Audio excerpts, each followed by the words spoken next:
Наурыздың 26 күні азан саат 9-дар шамасында малымды шығарғам. 3-4 пен арада 3-4-тің уағында малды айдап келуге баламды жібергем, айдап келдім.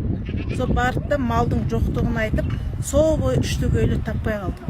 Іздеуден іздеу аяқтан созып, 3 күн бойы іздедік.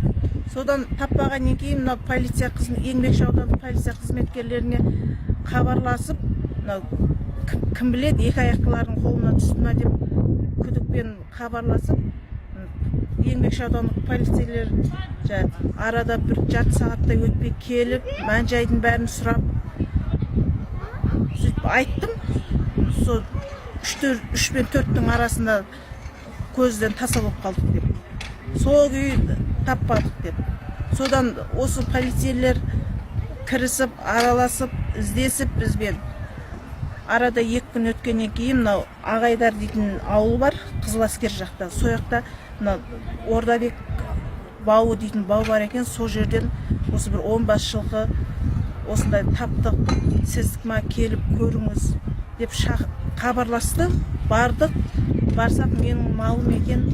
Рахмет, қуанышымда шек жоқ. Сол полиция қызметкерлері айдап әкеп қорама кіргізіп берді. Барлықтарына рахмет, осы полиция қызметкерлеріне, істеріне сәттілік тілеймін. Бұрын мен полиция қызметкерлеріне ішіне мән бермейтін ем. Осы уақыттан бастап енді полиция қызметкерлеріне деген көзқарасым түбегейлі өзгерді. Олардың қызметтеріне сәттілік тілеймін. Жұмыстар іске баса берсін. Рахмет барлығына. Көптен көп рахмет. Малымды қорама әкеп кіргізіп берді. Қуанышымда шек жоқ.